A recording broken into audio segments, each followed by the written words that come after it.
नमस्कार, मैं हूं आपके साथ मयंक। तो देखिए, जिनेवा में ईरान और अमेरिका के बीच तीसरे दौर की परमाणु डील को लेकर बातचीत शुरू हो गई है।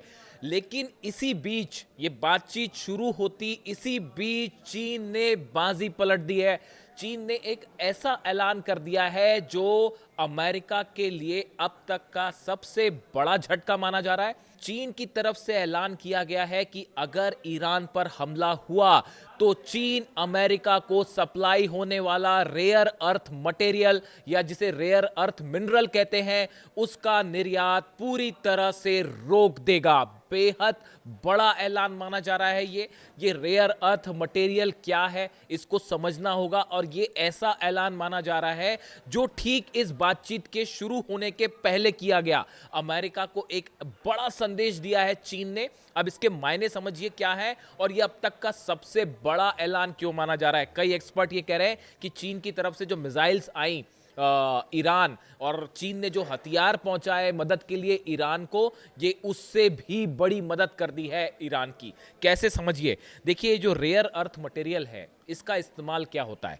इसका इस्तेमाल जो लड़ाकू फाइटर जेट्स होते हैं, मिसाइल्स का सामान होता है, सैटेलाइट होते हैं, एडवांस सेमीकंडक्टर चिप्स होते हैं, इनको बनाने में किया जाता है। यानी दूसरे शब्दों में अमेरिका की पूरी डिफेंस इंडस्ट्री वो इस रेयर अर्थ मटेरियल पर आधारित है जो कि चीन से अमेरिका निर्यात किया जाता है। देखिए, एक आंकड़ों के मुताबिक जैसा कि है कि 70% मटेरियल जो अमेरिका इस्तेमाल करता है अपने फाइटर जेट्स में, मिसाइल्स में, अपने चिप्स बनाने में, युद्ध से संबंधित जो सामान होते हैं उनको बनाने में, उसका 70% हिस्सा चाइना से सप्लाई होता है।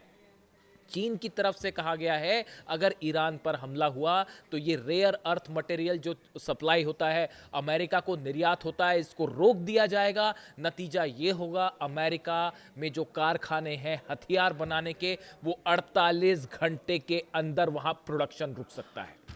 देखिए, बेहद बड़ा ऐलान ये माना जा रहा है।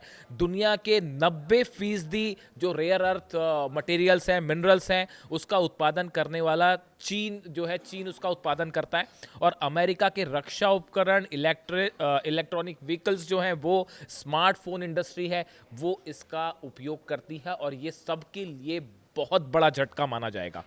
देखिए, जिस तरह से वेनेजुएला पर हमला हुआ उसका बड़ा नुकसान चीन को हुआ, और चीन का जो ऑयल वेनेजुएला से आयात कर रहा था वो सप्लाई रुक गई। उसके बाद अमेरिका ने ईरान और चीन के ऑयल का जो ट्रेड है इसको निशाने पर लिया, और ये अनाउंस कर दिया कि भाई अगर ईरान से कोई भी आप ट्रेड करते हैं तो आपके ऊपर 25% जो है वो एक्स्ट्रा टैरिफ लग जाएगा। ईरान के ऑयल्स पर बैन लग गए। जो ईरान के जहाज़ अलग अलग समंदर में इलाके में थे उन सब को कैप्चर किया जाने लगा, उन पर बैन लग गया।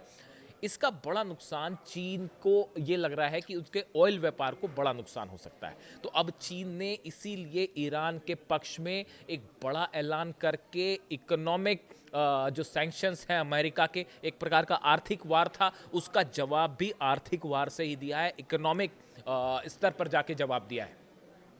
और ये अनाउंसमेंट हुआ है ठीक इस बातचीत चल रही है, जिनेवा में बातचीत हो रही है। स्टीव विटकॉफ मौजूद है, अब्बास अराक्ची साहब मौजूद हैं, जेरेड कुशनर जो है वो मौजूद हैं, और बातचीत चल रही है। और ओमान के जो विदेश मंत्री हैं वो मध्यस्थता कर रहे हैं, उनके जरिए ये बातचीत हो रही है। उसके ठीक पहले चीन का ये अनाउंसमेंट क्यों हुआ।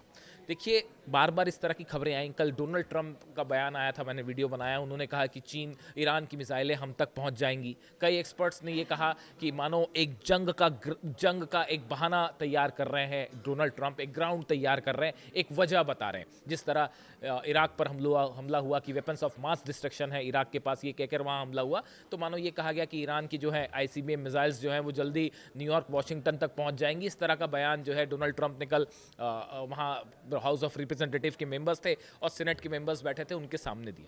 लोगों ने कहा कि ये एक हमले का नया बहाना खोज रहे हैं। जो हालात बन रहे हैं उसके बीच में ये बात तय है कि अगर ईरान और अमेरिका की जंग होती है तो इसका बड़ा असर चीन के ऑयल इंपोर्ट पर पड़ेगा और जो तेल चीन से ईरान से चीन जाता है वो रुक जाएगा, जिससे चाइना को बड़ा नुकसान हो सकता है। इसीलिए चीन ने एक बड़ा ऐलान कर दिया इसके पहले कि अमेरिका अपने पत्ते चले, डोनाल्ड ट्रंप अपने पत्ते चले और किसी तरह की बातचीत अगर फेल होती है या जंग की तरफ मामला जाता है उसके पहले ही चीन ने बाजी पलट दी और साफ ऐलान कर दिया कि देखिए अगर ईरान पर हमला किया तो रेयर अर्थ मटेरियल आप भूल जाइए। और देखिए डोनाल्ड ट्रंप की जो लोग समझ रहे हैं अमेरिका की जो इस समय नीतियां चल रही हैं, तो बताया एक्सपर्ट ये बताते हैं कि इस समय अमेरिका की top priority rare earth minerals है, रेयर अर्थ मटेरियल है और इसको लेके पूरी दुनिया में अलग अलग डील हो रही है अमेरिका की और डोनाल्ड ट्रंप की खास जो है वो इस पर फोकस है। ऐसे हालात में चीन का ये कहना कि अगर ईरान भी या तेहरान पर आपने हमला किया तो नतीजा आप भुगत लीजिए, फिर उसके बाद आपकी जो है हम डिफेंस इंडस्ट्री को पूरी तरह से पैरालाइज कर देंगे और वो बंद हो जाएगी 48 घंटे के अंदर। अब अमेरिका इसको कितनी गंभीरता से लेता है आप ये भी समझिए। मैंने एक आर्टिकल पढ़ रहा था उसमें सीनेट सशस्त्र सेवा समिति जो सीनेट है वहाँ की, उससे जुड़ी एक समिति है, एक कमेटी है। उस कमेटी के अध्यक्ष है रोजर विकर, जो अध्यक्ष हैं उनके रोजर विकर। इनकी तरफ से हाल ही में एक बयान आया था, उन्होंने ये कहा कि ये कोई बढ़ा चढ़ाकर कहना नहीं होगा कि महत्वपूर्ण खनिजों यानी रेयर अर्थ मिनरल्स की बात कर रहे हैं, पर चीन के संदर्भ में अमेरिका की निर्भरता हमारी सबसे बड़ी रणनीतिक कमजोरियों में से एक है। उन्होंने कहा कि हम इतना ज़्यादा डिपेंडेंट है चाइना पे इस रेयर अर्थ मटेरियल को लेकर और ये हमारी सबसे बड़ी कमजोरी है। ये कौन कह रहा है? ये अमेरिका के जो सीनेट आर्म्स कमेटी है उसके जो चेयरमैन है रोजर विकर, उनकी तरफ से ये बयान आ रहा है। उन्होंने ये भी कहा, उन्होंने चेतावनी दी कि ये जो रेयर अर्थ मटेरियल है इसके निर्यात में कटौती की धमकियों से अमेरिका का डिफेंस मैन्युफैक्चरिंग जो है वो घुटनों पर आ सकता है। उन्होंने कहा कि अगर चाइना ने रोक दिया इसको तो अमेरिका का जो डिफेंस मैन्युफैक्चरिंग इंडस्ट्री है वो घुटनों पर आ जाएगी। ये बयान है सीनेट के आर्म्स कमेटी के अध्यक्ष का। तो आप सोचिए कि अगर चाइना ने उसे रोक दिया तो इसे कहा जा रहा है कि ये जो ऑयल इंडस्ट्री रोकने की कोशिश थी ईरान के ऑयल की और चाइना के व्यापार को रोकने की कोशिश थी, उसके नहले पर दहला मार दिया है चीन ने।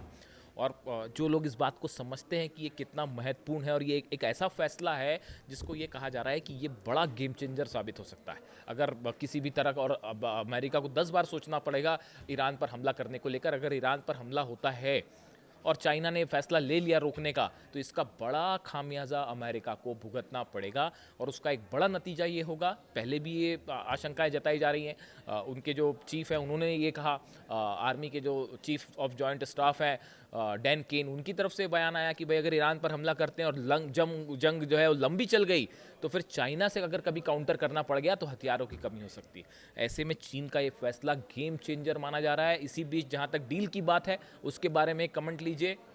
डील अभी चल रही है, उस बारे में मैं अभी कुछ नहीं कहना चाहता। वेट करिए कुछ घंटे की क्या रिप्लाई आता है, उससे क्या निकल के आता है उसको देखना होगा, समझना होगा। लेकिन एक बड़ा इंटरेस्टिंग बयान है जो कि स्टीव विटकॉफ की तरफ आया, इसकी तरफ से आया। उन्होंने इस बातचीत की शुरू होने के पहले कहा एक इंटरव्यू में कि अमेरिका एक ऐसी डील करना चाहता है जो नो सनसेट पॉइंट हो। अब ये नो सनसेट पॉइंट क्या होता है? नो सनसेट पॉइंट ये होता है कि हम एक ऐसा समझौता करना चाहते हैं जिसकी कोई एक्सपायरी डेट ही ना हो, यानी एक बार समझौता कर लिया तो वो हमेशा के लिए हो गया। जबकि ईरान ऐसे किसी मुद्दे को स्वीकार करने के लिए तैयार नहीं है। ईरान ने हमेशा साफ कहा है, जो ड्राफ्ट भी सामने आए हैं विदेश मंत्री अब्बास अरागची की तरफ से, उन्होंने साफ कहा है कि ये जो भी समझौता होगा, डील होगी, वो एक लिमिटेड टाइम फ्रेम के लिए होगी, उसमें कोई भी नो सनसेट पॉइंट जैसी चीज़ नहीं हो सकती। तो इसको लेकर भी एक्सपर्ट्स कह रहे हैं कि ये बातचीत शुरू होने के पहले ही ये क्लॉज का सामने आना एक बार फिर इस ओर इशारा कर रहा है कि ये डील जो है वो फेल होने की दिशा में शुरू होने के पहले ही आगे बढ़ गई है। इससे जुड़ा जो भी अपडेट होगा, इस डील से क्या निकल के आता है, जिनेवा से क्या खबर आती है, मैं आप तक पहुंचाऊंगा। कमेंट करके बताइए वीडियो कैसा लगा। Thank you so much.